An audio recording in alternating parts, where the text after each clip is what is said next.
Olá, o meu nome é Inês Bernardino, eu sou psicóloga de formação. No entanto, ao longo do meu percurso profissional tenho trabalhado sobretudo na área da investigação. Tenho feito investigação sobretudo em patologias do neurodesenvolvimento,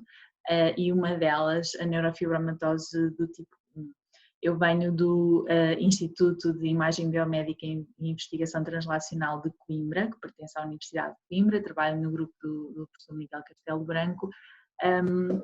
e quero agradecer, antes de dar início a esta apresentação, quero agradecer a oportunidade que a APNF nos deu de podermos falar um bocadinho sobre o trabalho que temos desenvolvido, sobretudo no estudo do funcionamento do cérebro na NF1 e de que forma, de facto, estes estudos nos ajudam a compreender melhor as alterações cognitivas que estão presentes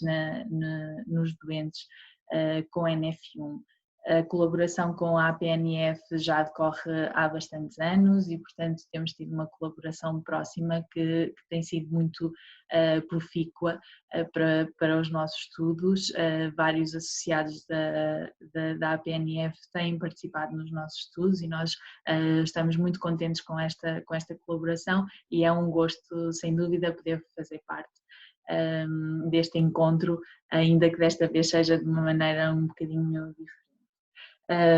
Avançando então para a apresentação, a informação que está neste slide será do conhecimento da maioria das pessoas que nos estão a ouvir. Portanto, a neurofibromatose é uma alteração genética, a prevalência é cerca de 1 em cada 3.000 pessoas e pode dizer-se que é uma doença multissistémica no sentido em que engloba sintomas que afetam diversos sistemas do organismo. Temos uma lista, podemos ver aqui, dos sintomas necessários para o diagnóstico de NF1, a lista de sintomas que poderão estar presentes, e uma das queixas que muitas vezes aparece nos doentes e nas famílias com NF1 refere-se à existência de dificuldades de aprendizagem. Muitas vezes uma das preocupações dos pais, quando de facto começam a aparecer algumas dificuldades escolares, alguma dificuldade de aprendizagem, que de facto está relacionada com alterações ao nível do funcionamento cognitivo e que nós vamos abordar nesta apresentação. De facto, pensando um bocadinho no perfil cognitivo que tem sido identificado nos estudos ao longo dos últimos anos, existe algum consenso relativamente a este perfil. É um padrão de alterações que tem sido mais ou menos consistente ao longo dos anos nos vários estudos que têm sido feitos, e aquilo que ressalta mais à vista são de facto alterações ao nível da inteligência geral, portanto do funcionamento intelectual,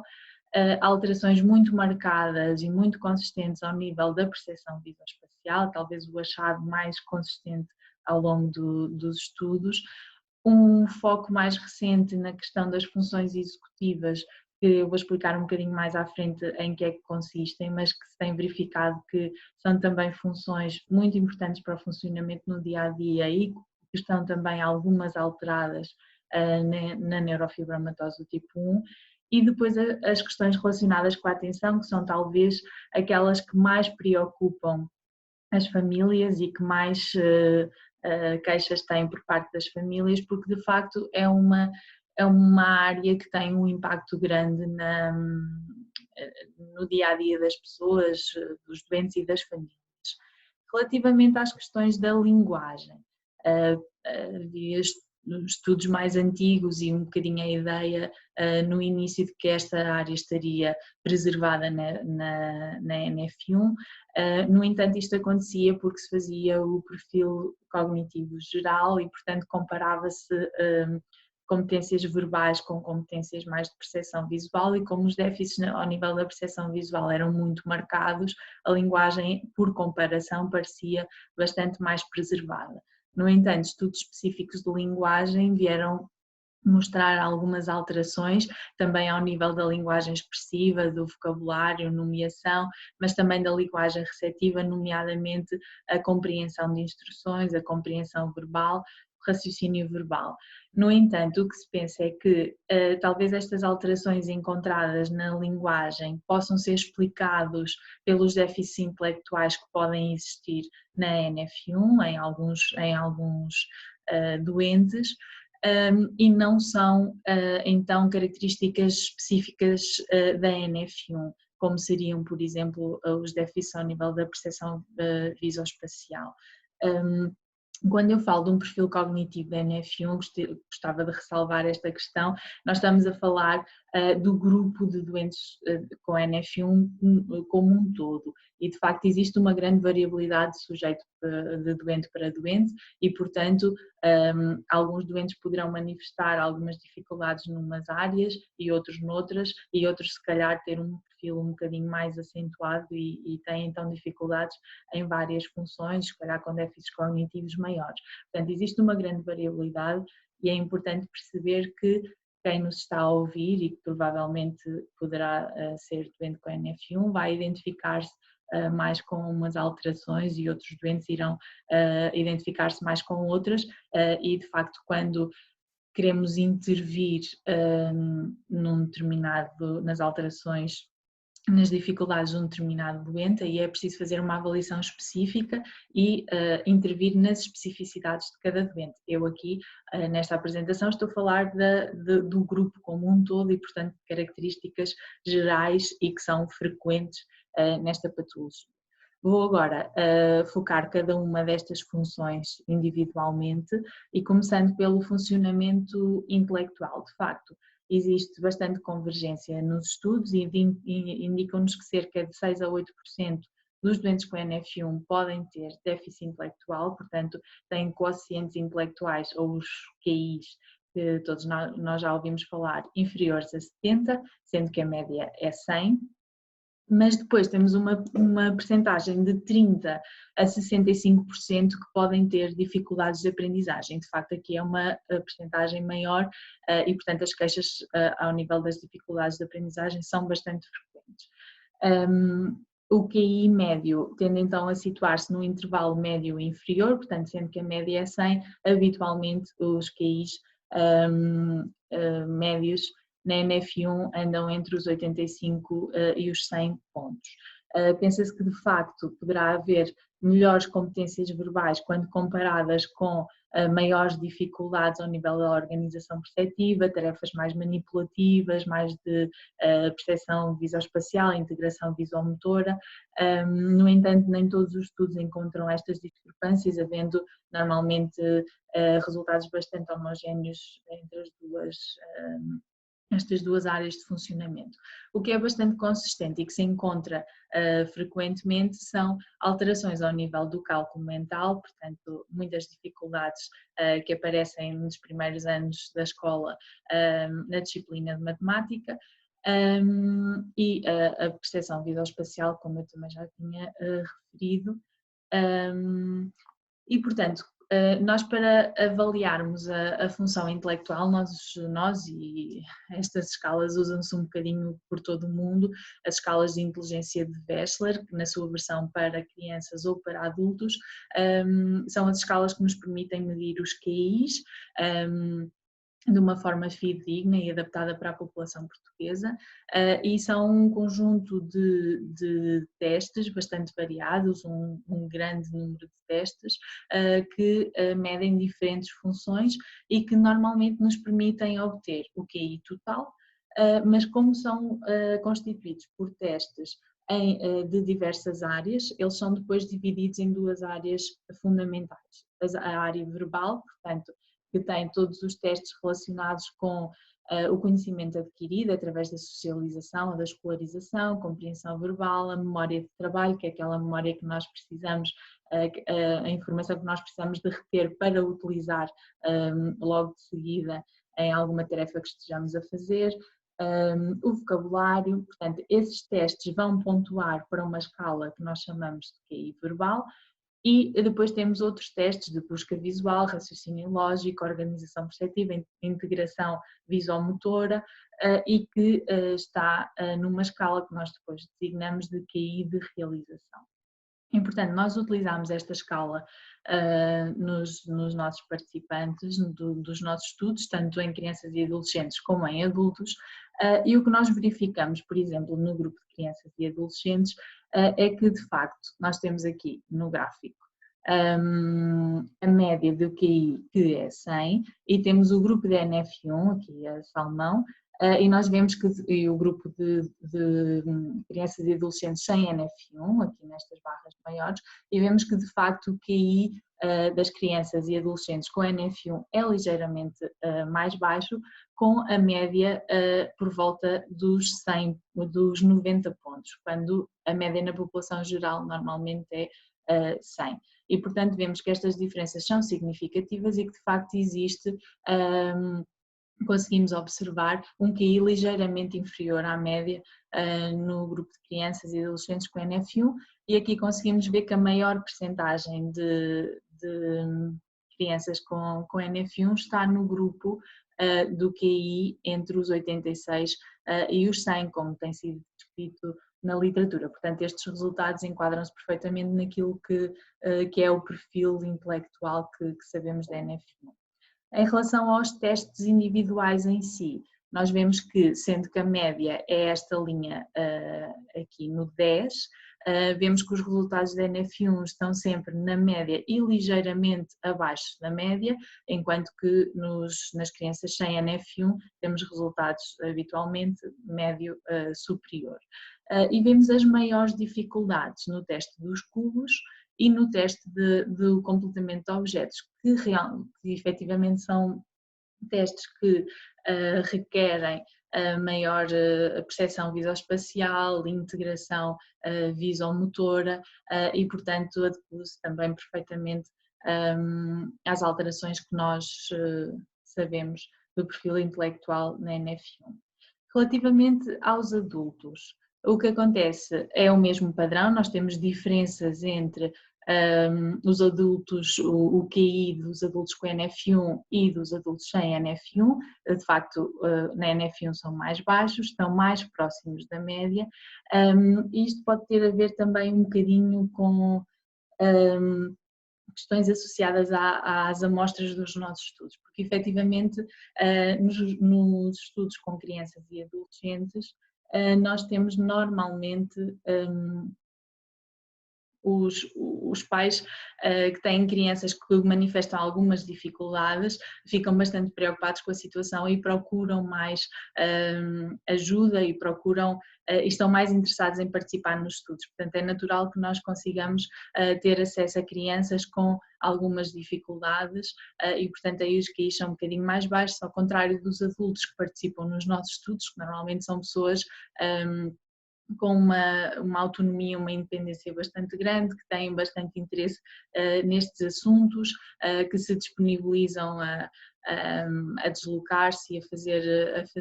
a participar nos testes e, portanto, normalmente aqui ajuda a justificar um QI ligeiramente superior. De facto, vemos que no intervalo do 86 ao 100 temos 23,80%, depois na média temos os 38% e acima da média temos os 23%, portanto anda tudo aqui os resultados à volta da média, tanto para baixo como para cima nos adultos. Em relação aos testes individuais em si, nós continuamos a ver maiores dificuldades nos doentes com NF1 na aritmética, no completamento de gravuras e novamente no teste dos cubos e, portanto, são de facto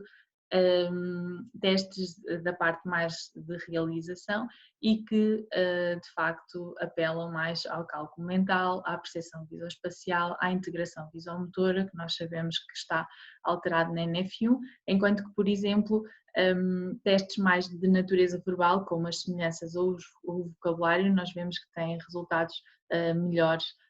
no grupo de NF1, muito próximo daquilo que encontramos no grupo de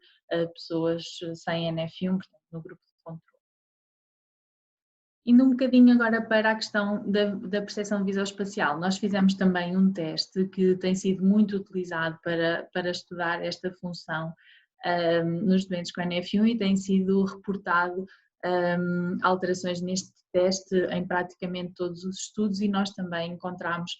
no nosso. Portanto, é o Judgment of Line Orientation e basicamente nós temos um conjunto de 11 linhas com diferentes ângulos e depois são-nos dadas 2 linhas com determinados ângulos e nós temos que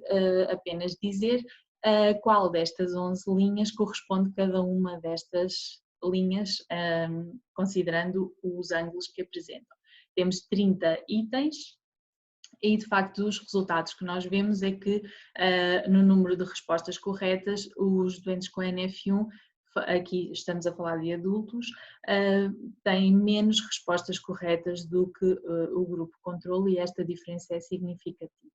é estatisticamente significativa.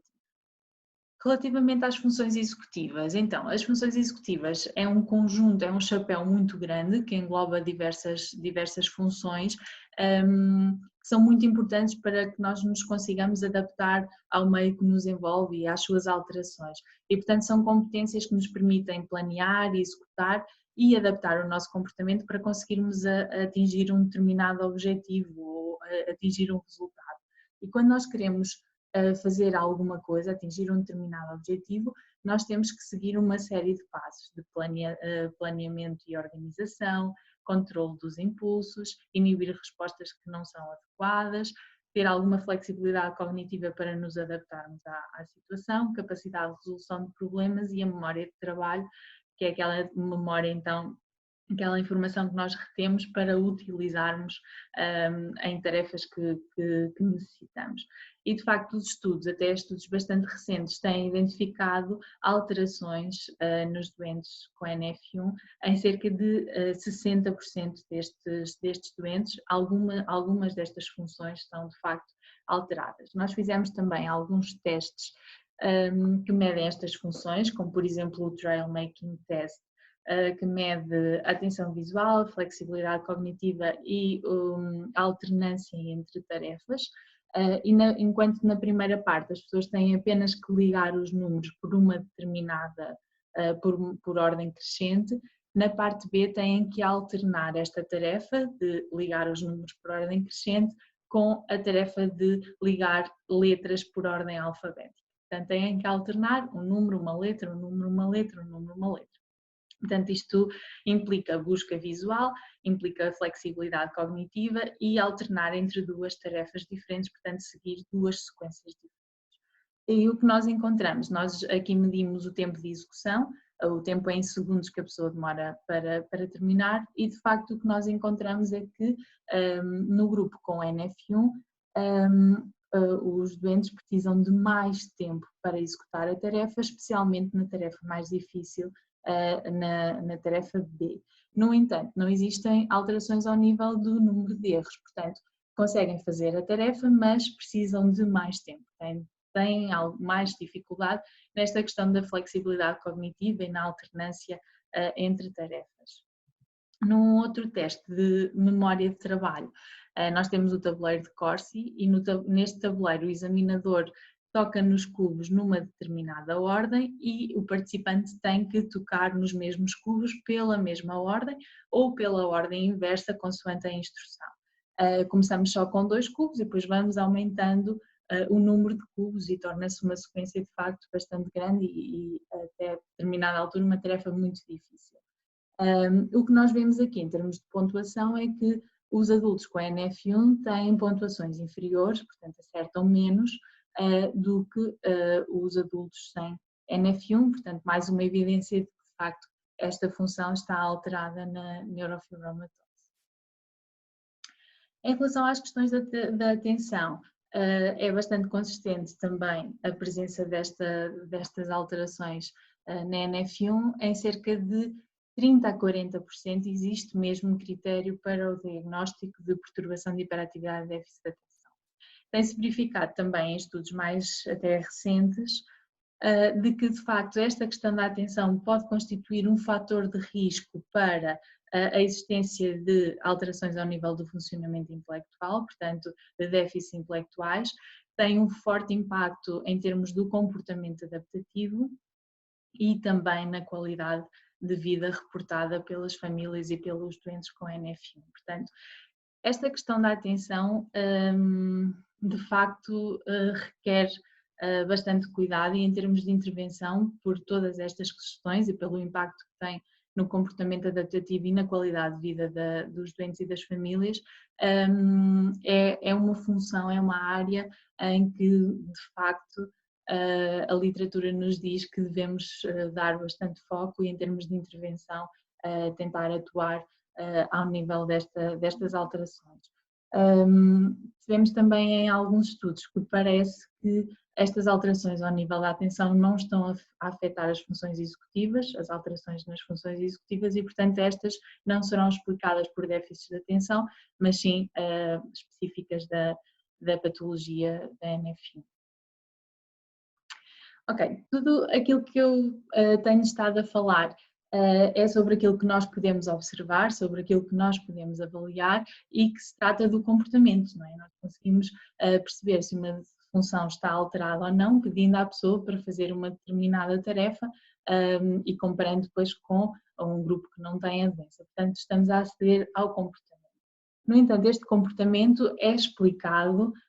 tem uma causa, tem uma raiz no funcionamento cerebral, portanto, a forma como o nosso funcionamento, como o nosso cérebro se organiza e funciona, explica de facto aquilo depois que nós somos capazes de executar o nosso comportamento, as nossas competências. E o que nós fazemos no nosso instituto é precisamente tentar perceber quais são as raízes destes problemas, quais são as causas, através do estudo do funcionamento do cérebro. E nós estudamos o cérebro de muitos pontos de vista, usando diferentes técnicas, e hoje eu vou falar especificamente da ressonância magnética, porque ela nos permite ter informação acerca do funcionamento do cérebro de diferentes pontos de vista. Do ponto de vista anatómico, portanto, conhecer as estruturas que compõem o cérebro, o seu volume, a sua densidade, qual é a matéria que o constitui. A parte funcional, portanto, conseguimos ver o cérebro funcionar quando nós pomos a pessoa na ressonância magnética e lhe damos uma tarefa para fazer, nós conseguimos perceber quais são as áreas do cérebro que estão a funcionar mais fortemente, mais intensivamente para que aquela função esteja a ser desempenhada. E depois outra competência da ressonância magnética, que é a espectroscopia, que nos permite medir níveis de metabolitos, são substâncias muito importantes para o funcionamento do cérebro, e eu vou falar um bocadinho dos estudos que fomos desenvolvendo ao longo dos últimos tempos nestas três vertentes. Em relação à anatomia do cérebro com NF1, nós fizemos um estudo que de facto demonstrou que o volume cerebral é cerca de 10% maior do que na população sem NF1 e, portanto, o cérebro é 10% maior no geral. Encontramos maior volume de matéria branca no lobo frontal, no lobo parietal e no lobo temporal, portanto são regiões muito importantes do funcionamento do cérebro em que de facto vemos um maior volume de matéria branca e também vimos um maior volume em estruturas que estão mais no interior do cérebro, que nós chamamos de estruturas subcorticais, como o corpo caloso, o tálamo e o núcleo caudado, que são estas regiões que vemos aqui mais coloridas. Em relação ao corpo caloso, ele tem sido associado a QIs, alterações do corpo caloso têm sido associadas a QIs mais baixos, alterações no tálamo têm sido associadas a alterações nas funções executivas e alterações no núcleo caudado a alterações na coordenação sensório-motora, e todos estes aspectos de facto são coincidentes com o perfil de alterações que vemos na NF1 e que também já falámos. Depois, num outro estudo, o que nós verificámos é que, de facto, o padrão de alterações estruturais da estrutura do cérebro na NF1 é, de facto, bastante específico e permite-nos conseguir discriminar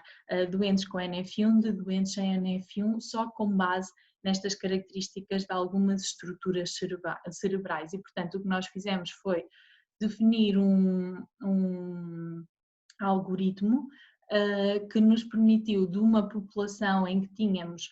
doentes com NF1 e participantes sem NF1 todos misturados, sem dizermos se era NF1 ou não, apenas com características, com base em características da estrutura do cérebro, o nosso algoritmo foi capaz de discriminar em 94% dos casos os doentes com NF1 dos participantes controlo. Portanto, isto diz-nos que de facto temos aqui um perfil de alterações anatómicas distintivo na NF1. Em relação à ressonância funcional, a ver a função do cérebro, nós fomos estudar o cérebro a funcionar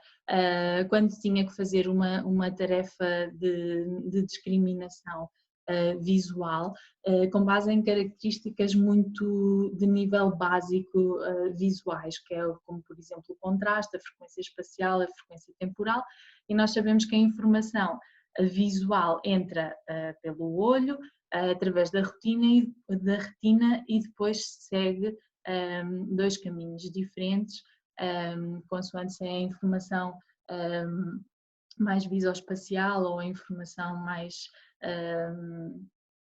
sobre as características da imagem. E o que nós vimos foi de facto uma menor ativação destas áreas visuais, que aqui na parte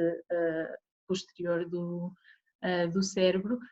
vimos menor ativação, portanto estas áreas ativam menos nos doentes com NF1, comparando doentes com NF1, neste caso foi crianças, adolescentes e também adultos, comparando com participantes sem NF1. E de facto estas alterações ao nível destas características mais básicas visuais permitem-nos inferir que de facto podem estar na base de alterações visuais mais complexas, como por exemplo depois a percepção visoespacial e a atenção de que falámos anteriormente. Depois, em relação à espectroscopia, este é se calhar tem sido o nosso foco essencial ao longo dos últimos anos, e nós temos vindo a estudar uma substância que existe no nosso cérebro, que é o GABA, e o GABA é um neurotransmissor. E o que é um neurotransmissor? Neste caso o GABA ajuda-nos a que os neurónios comuniquem entre si, portanto o nosso cérebro é formado por milhões e milhões e milhões e milhões de neurónios que comunicam entre si, portanto temos aqui os dois neurónios que comunicam entre si através de sinapses e nessas sinapses temos estes mensageiros que são o GABA, portanto é uma substância que permite a comunicação entre os neurónios e que é muito, muito importante para que a informação se espalhe e para que o cérebro consiga coordenar os pensamentos, as nossas ações e as nossas emoções. Portanto é uma substância muito importante para o funcionamento do nosso cérebro. E nós sabemos de estudos anteriores no modelo animal, em ratinhos com a doença da NF1, sabemos que de facto este sistema está alterado e que isso ajuda a explicar algumas dificuldades que se encontram nos ratinhos em termos de memória espacial e memória de trabalho. Portanto, existem umas tarefas também para os ratinhos, uns tanques que têm umas plataformas e mede-se de facto qual a capacidade deles memorizarem onde estava a plataforma e se dirigirem, nadarem até lá. E portanto através destas tarefas percebeu-se que nos ratinhos com NF1 existiam alterações ao nível do GABA e que isto explicava estas dificuldades que eles tinham em memorizar onde estava a plataforma dentro do tanque. Existem depois vários estudos noutras patologias e no cérebro saudável, sem patologia, que têm associado estas alterações no GABA, nesta substância, a algumas alterações cognitivas relacionadas com a distratibilidade, por exemplo, com a discriminação de orientações, que nós vimos que é importante na NF1, no controle inibitório, portanto na inibição do nosso comportamento, também vimos que é uma função alterada na NF1 e portanto isto leva-nos a pensar que de facto nós vimos que este sistema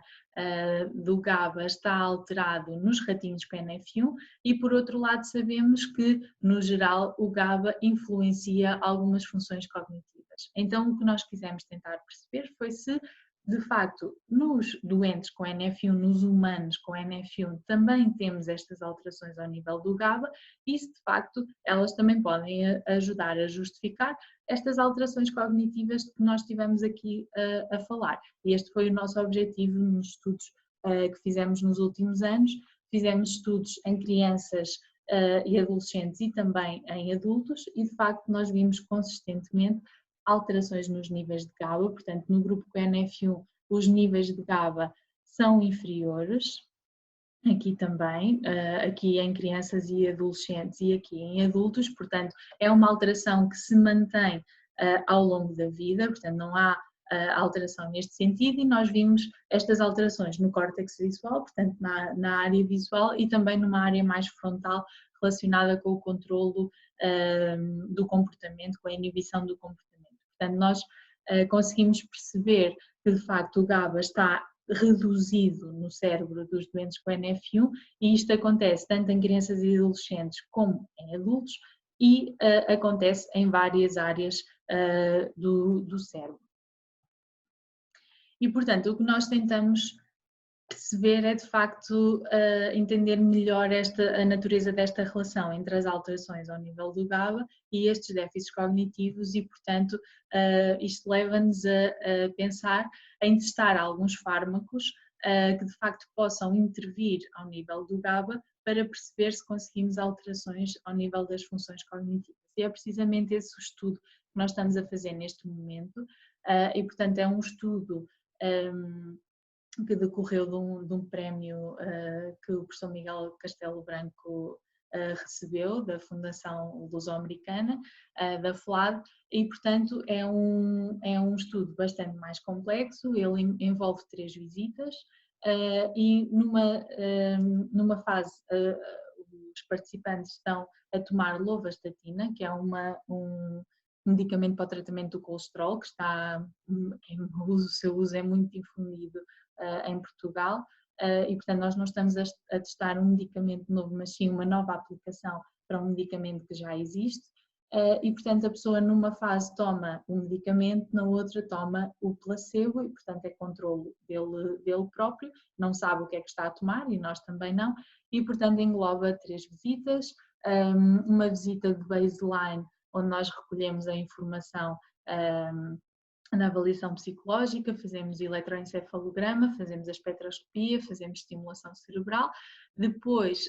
a pessoa toma o medicamento ou o placebo durante 3 dias, volta numa segunda visita em que repetimos todos os procedimentos, à exceção da avaliação psicológica, e depois deixamos passar um período no mínimo 1 mês, e depois a pessoa volta a tomar ou o placebo ou a lovastatina, consoante o que tomou na primeira fase, e volta e repete novamente os procedimentos. E o que nós vamos querer fazer é comparar os resultados da visita 2 com a visita 1 e da visita 3 com a visita 1 para perceber o efeito, nas mesmas medidas, o efeito da lovastatina e do placebo. Portanto, este estudo está em curso, estava praticamente